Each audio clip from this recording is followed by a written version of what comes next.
예레미야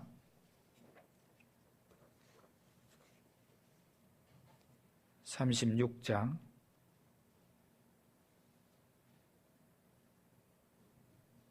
4절에서 8절입니다. 같이 읽어보겠습니다. 이에 예레미야가 네리야의 아들 바룩을 부르매 바룩이 예레미야가 불러주는 대로 여호와께서 그에게 이르신 모든 말씀을 두루마리 책에 기록하니라. 예레미야가 바룩에게 명령하여 이르되 나는 붙잡혔으므로 여호와의 집에 들어갈 수 없으니 너는 들어가서 내가 말한 대로 두루마리에 기록한 여호와의 말씀을 금식일에 여호와의 성전에 있는 백성의 귀에 낭독하고 유다 모든 성읍에서 온 자들의 귀에도 낭독하라.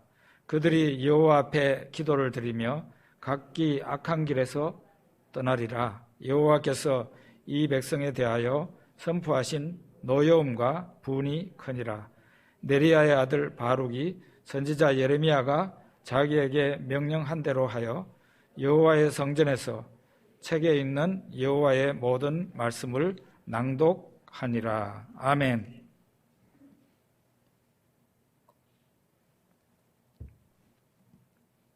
오늘은 구약 성경에 좀 드물게 나오는 한 인물을 보려고 하는데 바룩이라는 사람입니다.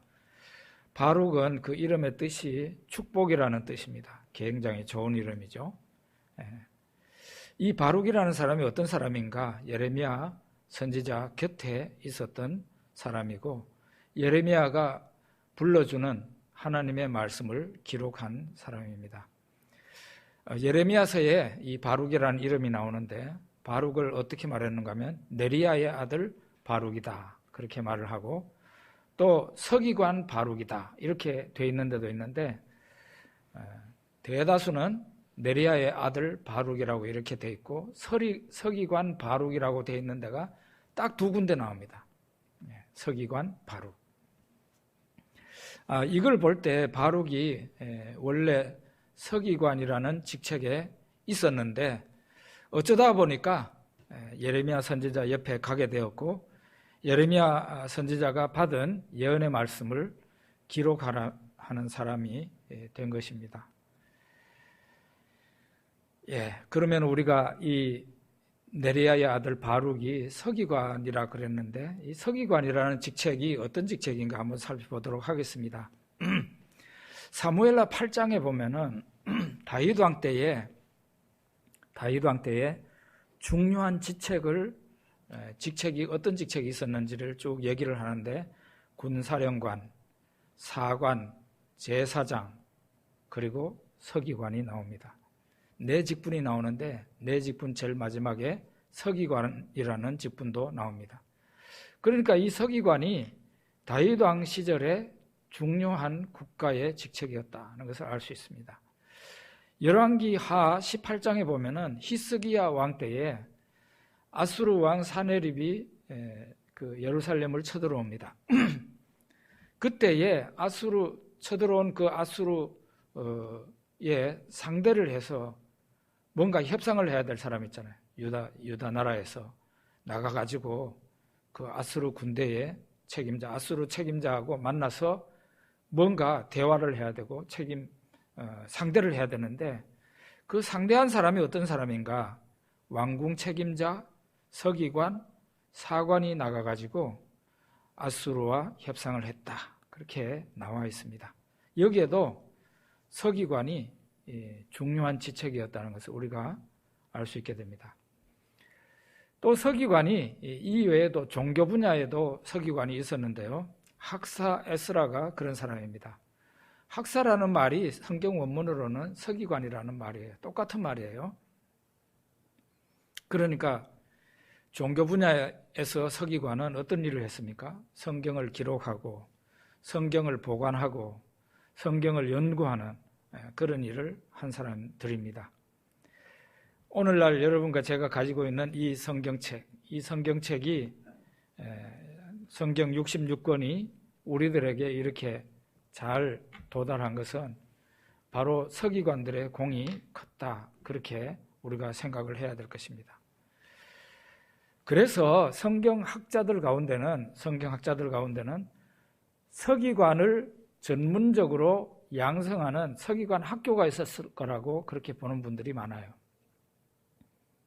서기관은 그냥 아무한테나 이렇게 너 오늘부터 서기관 해라 이래가지고 될 일이 아니고 그 하는 일이 굉장한 전문성을 요구하는 일이란 말이에요. 그래서 서기관 학교가 있어서 거기에서 이제 졸업을 한 사람이 서기관을 했을 것이다. 그렇게 보는 학자가 있다는 거 말씀드립니다.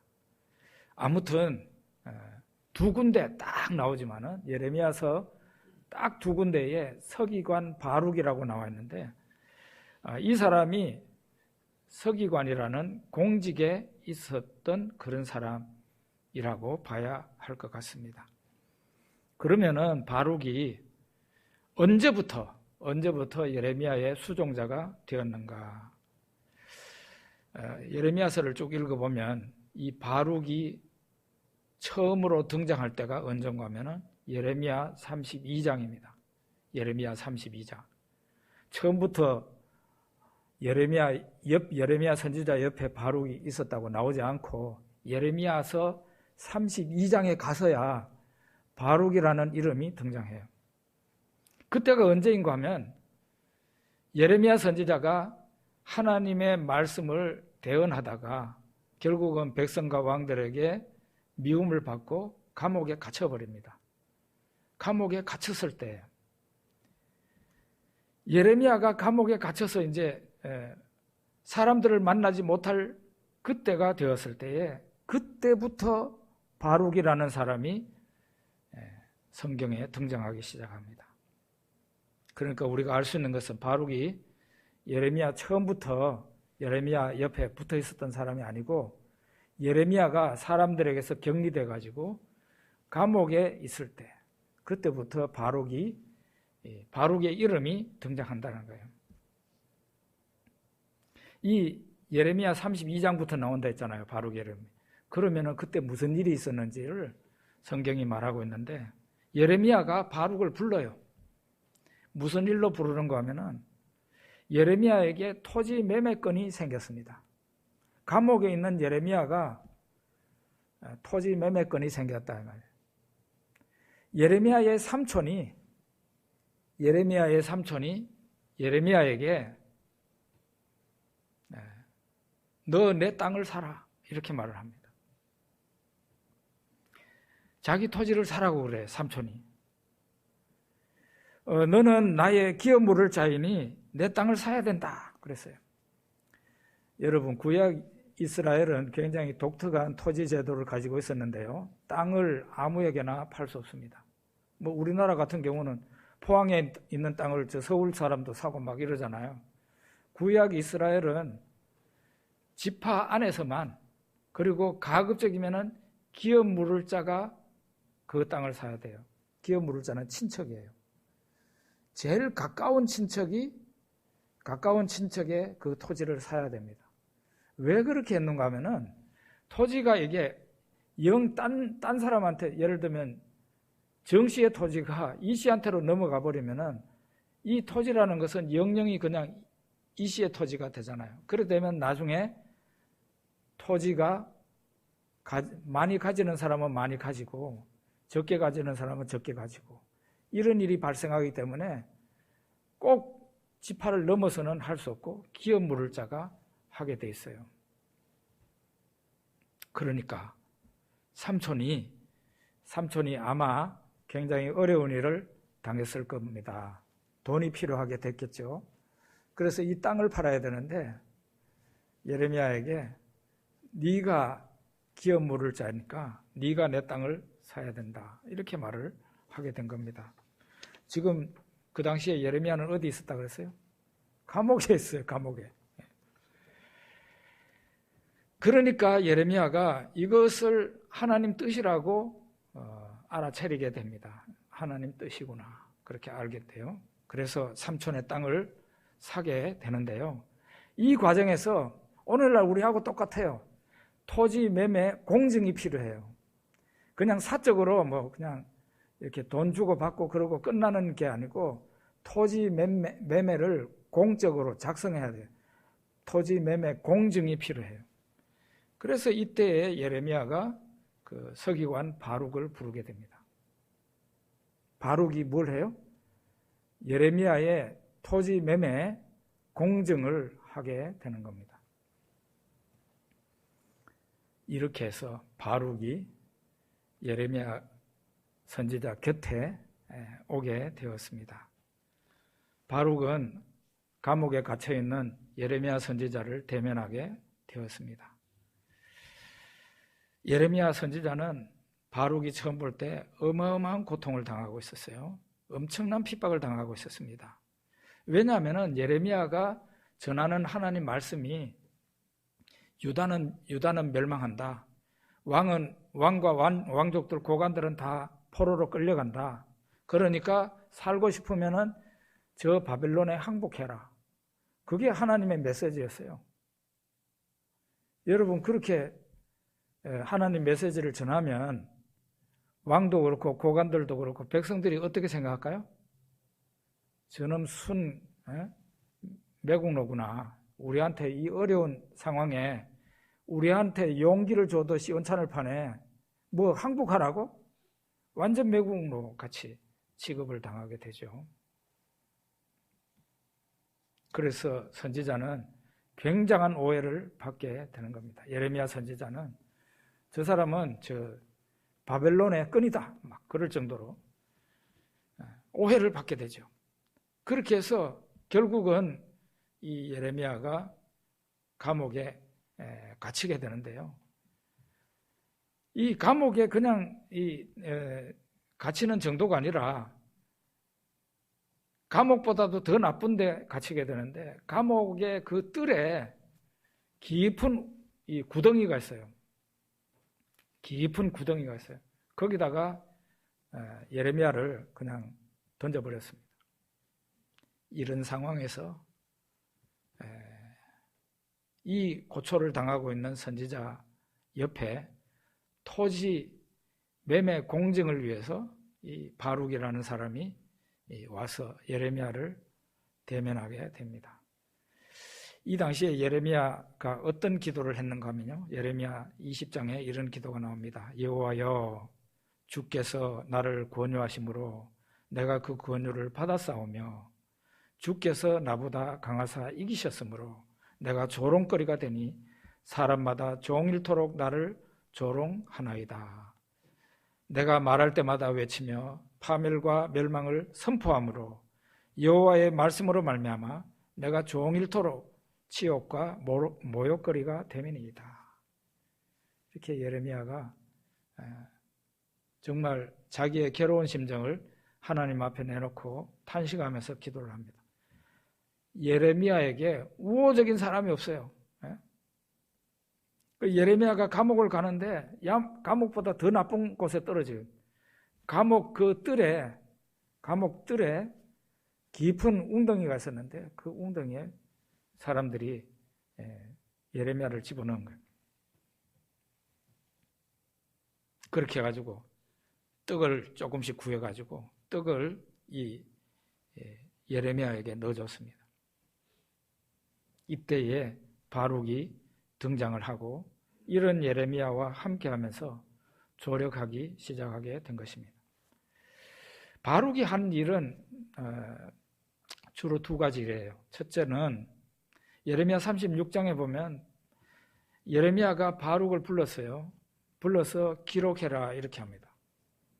그게 뭔가 하면은 예레미야가 하나님 말씀을 받아가지고 그 하나님의 말씀을 자기가 지금 현재 기록할 수 없으니까 대필자가 필요한 거죠. 그래서 바룩을 불러서 내가 불러주는 대로 기록을 해라 하면은 바룩이 예레미야가 전하는 하나님 말씀을 기록을 한 거예요. 두루마리 책에 기록을 했어요. 두 번째는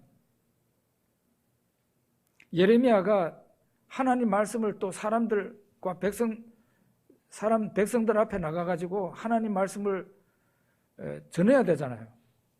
감옥에 오기 전에는 자기가 그걸 할 수 있었어요.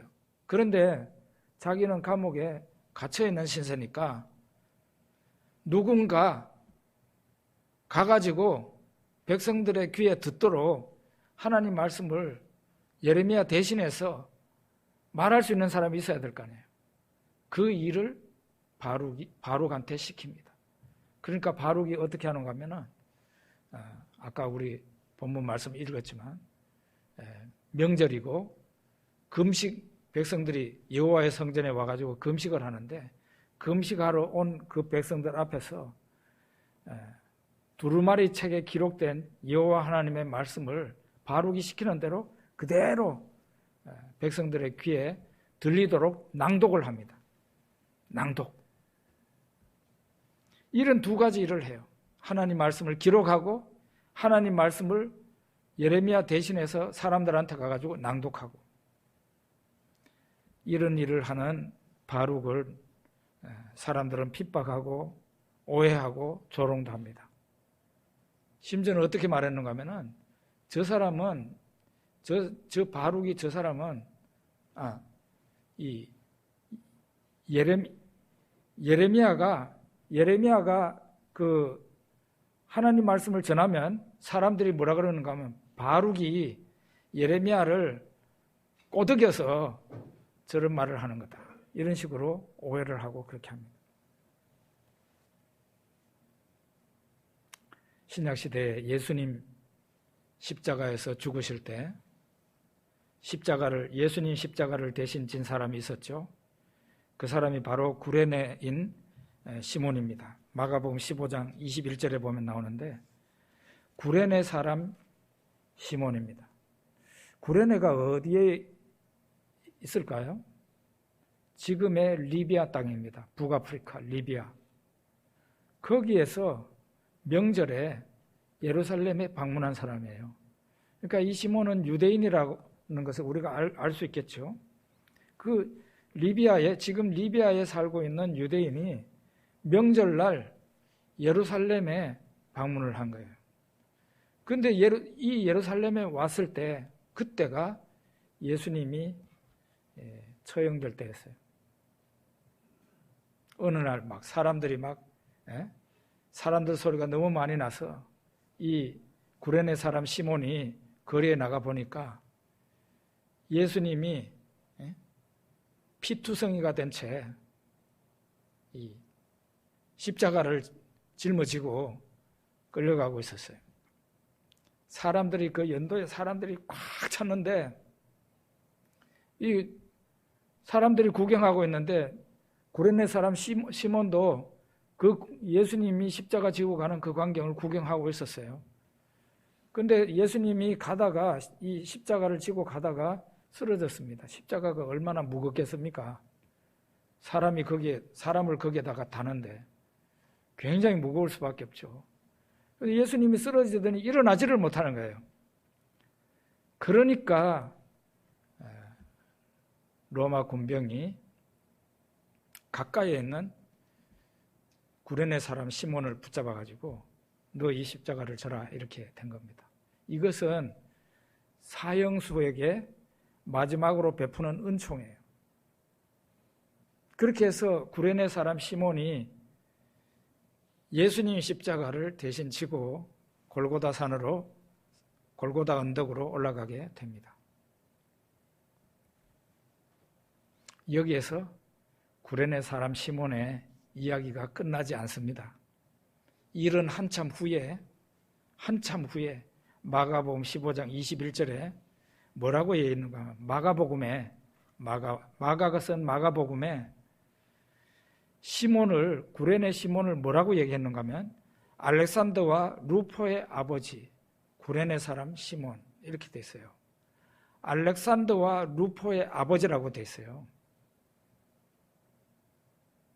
마가가 마가복음을 쓰면서 이 마가복음을 쓴 것은 예수님 십자가 후 한 30년 이후 20년 30년 이후거든요. 예수님이 십자가에서 죽은 후 20-30년 후란 말이에요. 한 30년이 넘었을 거예요. 그 후에 기록이거든요. 그 시몬을 뭐라고 그랬는가 하면 알렉산더와 루포의 아버지다 그렇게 얘기를 하고 있어요. 시몬의 두 아들 이름을 얘기하고 있어요. 무슨 뜻일까요? 무슨 뜻입니까? 알렉산더와 루포가 유명인이다 이 말이에요. 시몬의 아들. 무슨 뜻입니까? 초대교회에 영향력이 있는, 누구나 그 이름을 들으면 그 사람 알아들을 수 있는 교회 지도자가 되었다, 그런 얘기가 되겠습니다. 로마서 16장 13절에 보면 사도 바울이 로마에 보내는 편지에 로마서 16장 13절에 루포와 그의 어머니에게 문안하라 그랬습니다. 여기에서는 루포와 그의 어머니에게 문안하라, 두 사람에게 문안하는데 루포에게 문안하고 그의 어머니에게 문안하라. 그러면서 그의 어머니는 곧 내 어머니라, 이렇게 말을 합니다. 혈족이라는 의미가 아니고 사도 바울에게 어머니와 같은 존재가 바로 루포의 어머니다. 누구죠? 시몬의 아내가, 구레네인 시몬의 아내가 사도 바울에게 어머니와 같은 존재가 되었다, 그런 얘기입니다. 여러분, 무슨 일이 있었을까요? 이 구레네 사람 시몬이 예수님의 십자가를 지고 저 골고다 언덕까지 올라갔습니다. 그 후부터는 관로 부분이에요. 우리가 충분히 예상할 수 있는 건데, 억지로 예수님 십자가를 지고 골고다 언덕까지 올라가게 됐습니다. 그렇지만은 이 구레네 사람 시몬이 억지로 진 십자가로 인해서 받은 은혜와 축복이 많았다는 거죠.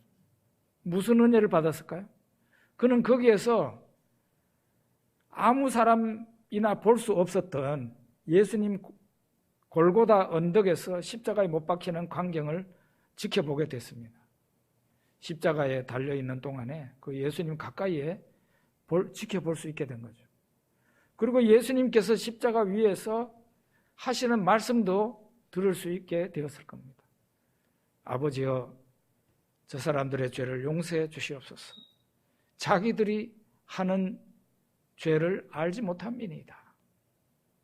예수님께서 자기를 십자가에 못 박는 사람들 위해서 기도하시는 거 들었고, 엘리 엘리 라마 사박다니, 이런 말씀도 듣고, 아버지여 내 영혼을 아버지 손에 부탁하나이다.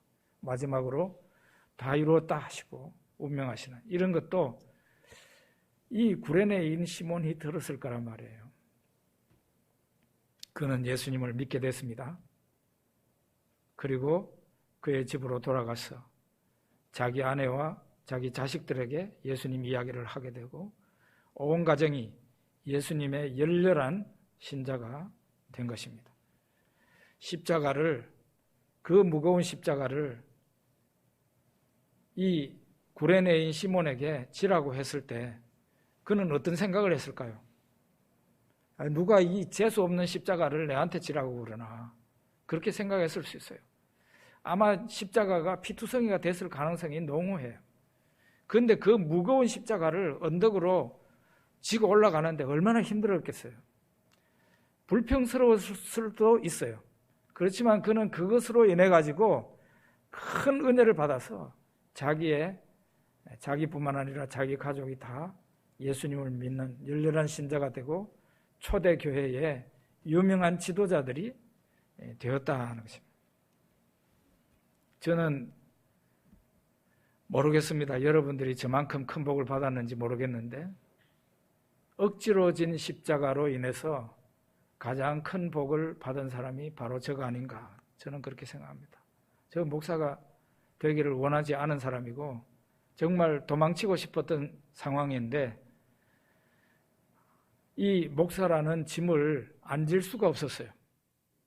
왜냐하면 저는 그때 암에 걸려 있는 사람이어서 하나님이 저를 도와주시지 않으면, 하나님이 외면하면 저는 다른 사람, 제 생명도 죽을 수밖에 없는 상황이었어요. 그래서 하나님께서 지라고 하시니 정말로 불편한 마음으로 십자가를 졌습니다.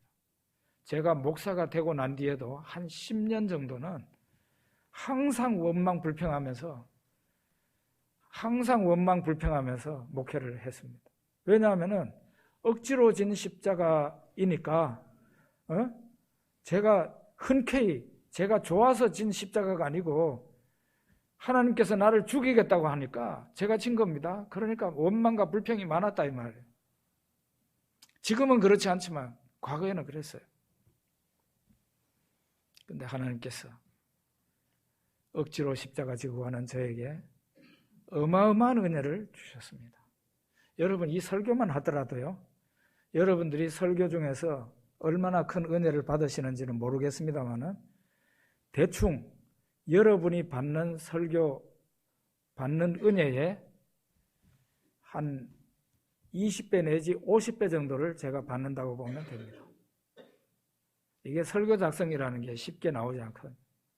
저는 성경을 면밀히 분석하고 읽고 또 읽고 기도하면서 그렇게 설교를 준비해야 돼요. 하나님께서 저한테 주시는 은혜가 어마어마하다는 거예요. 억지로 십자가를 졌는데 그 억지로 진 십자가로 인해 가지고 큰 은혜가 저한테 임했다. 그래서 원망 불평하지 마시고 주의 십자가, 여러분에게 십자가가 있으면 꼭 기쁨과 감사함으로 잘 지십시오. 하나님께서 이 새해에 복을 많이 주실 거예요. 네. 이렇게 바룩이 감옥에 갇힌 그 예레미야 곁에 있을 수밖에 없었고, 예레미야가 부르면은 쫓아가 가지고 하나님 말씀이니까 받아 적으라 하면은 그걸 적었어요. 그런 일을 하고, 그 다음에 나는 저 성전에 감옥에 갇힌 몸이라 성전에 가서 백성들을 만날 수 없으니 네가 대신 가가지고 하나님의 말씀 그 기록한 거 있지? 두루마리 책에 기록한 거 있지? 그거 두루마리 책 들고 가가지고 백성들의 귀에 낭독을 해라. 그러면은 그 사람이 가가지고 낭독을 했다. 예레미야 45장에 보면 어느 날입니다. 그날도 예레미야가 이렇게 바룩을 불러서 하나님 말씀이라 그러면서 이렇게 예레미야가 말을 했어요. 그러니까 바룩이 그 옆에서 기록을 합니다. 그 기록을 다 끝내고 난 뒤에 예레미야가 바룩에게 이렇게 말을 합니다. 하나님께서 너에 대해서 하나님께서 말씀하셨다. 하나님의 말씀이 이렇더라. 하나님이 뭐라고 말했는가 하면 바룩 네가 이전에 이렇게 말했었지. 나는 끝장이다. 고생이 심한데 하나님까지 나를 괴롭게 하시니 나는 숨을 쉴 힘도 없고 평안도 없다. 이런 말을 했었지. 그러나 바룩아, 나는 세웠다가도 헐 수 있고 심었다가도 뽑을 수 있다. 네가 이제 큰 일을 도모하는데 너는 하지 말아라. 내가 곧 모든 사람에게 재앙을 내리리라. 그러나 너는 어디에 가든지 목숨을 노량물 얻듯이 얻게 될 것이다. 목숨을 노량물처럼 건지게 될 거라고 말했어요. 정말로 유다 나라가 멸망하게 되죠. 멸망합니다. 하나님께서 바룩에게 약속하신 그 약속을 지키십니다. 바룩은요, 그 왕과 고관들 다 끌려가고 막 수많은 사람들이 죽고 백성들 포로로 끌려가고 그러는데 예레미야와 바룩을 하나님께서 지켜주셔서 그들의 생명을 하나님께서 보존해 주십니다. 바룩은 이와 같이 부름받은 선지자가 아니에요. 바룩은 서기관이니 자기에게 주어진 일만 했으면 어려움 당할 일도 없고 핍박을 받을 이유도 없는 거죠. 그런데 어느 날 그가 예레미야를 돕다가 예레미야의 하나님을 만나고 하나님의 말씀도 듣게 됐어요. 예레미야가 전하는 그 말씀은 바룩은 제외하고 왕과 백성들이 들어야 되는 말이 아니고 바룩도 듣고 받아들여야 될 말씀이었어요. 그런데 가만히 보니까, 바룩이 보니까 하나님 편에는 예레미야 한 사람만 서 있는 거예요. 그 유다의 왕과 고관들과 백성들은 그 예레미야 편에 서지 않고 하나님 편에서 선 사람은 예레미야 한 사람밖에 없었어요. 그리고 그 반대편에 우상 숭배하고 결국은 하나님의 저주를 받아서 망하게 되는 그 편에 왕과 백성과 그 사람들이 대부분 거기에 서 있었어요. 바룩은 한 사람이 서 있는 예레미야 편에 가서 옆에 가서 섰습니다. 그것이 하나님 편에 서는 것임을 그는 알고 믿은 겁니다. 예수님이 이런 말씀하셨어요. 말세에 믿는 자를 보겠느냐, 그때 믿는 자를 보겠느냐 말씀하셨어요. 이 말씀이 불의한 재판관과 과부의 비유를 말씀하시고 난 후에 그때에 믿는 자를 보겠느냐 그런 말씀하셨어요. 말세의 증상이 그 예레미야와 바룩의 시대에 그대로 보여집니다. 어떻습니까? 하나님의 진짜 선지자는 사실상 예레미야 하나밖에 없는 거예요. 그리고 수많은 선지자가 여호와의 이름으로 막 예언을 하고 그러는데 전부 다 가짜예요. 거짓 선지자들. 왕과 백성들 누굴 따라요? 그 거짓 선지자를 따라가요. 예수님 그랬잖아요. 마태복음 24장에서 종말의 때에 거짓 선지자가 많이 일어나고 내가 그다고 말을 하고 내가 그리스도라고 그러고 그러면서 별별 적그리스도들이 막 나타나게 된다고 그랬잖아요. 이와 같이 그런 상황이고 믿는 자가 핍박을 당한다 했는데 바룩과 이 예레미야는 어마어마한 핍박을 받게 되었습니다. 우리가 이런 걸 보면서 세상 성공이라는 것을 앞에 두고 그렇게 살아가는 사람은 바룩을 굉장히 어리석게 볼 것입니다. 왜냐하면 선지자를 따라가는 것이 세상 성공과는 멀어질 수 있기 때문에. 어떤 사람은 신앙생활을 하는데 마음의 평안을 얻기 위해서 교회를 찾는 사람도 있습니다. 그런 사람이 볼 때에도 바룩이 어리석게 보일 겁니다. 이거는 마음의 평안하고는 너무나 거리가 먼 행동이죠. 그렇지만 진리대로 살고 싶고 하나님 앞에서 살고 싶은 사람은 바룩을 정말 본받고 싶은 그런 사람이 바로 바룩이 아닌가 그렇게 생각이 되는 겁니다. 예배 시작하면서 기도할 때 그런 기도를 했습니다. 하나님께 가까이 하는 것이 복에 가까이 가는 것이고 하나님께로부터 멀어지는 것이 복에서 멀어지는 거라는 거예요. 이 단순한 진리를 우리가 이 한 해 생각하면서 정말 바룩처럼 믿음의 길을 잘 갈 수 있기를 바랍니다.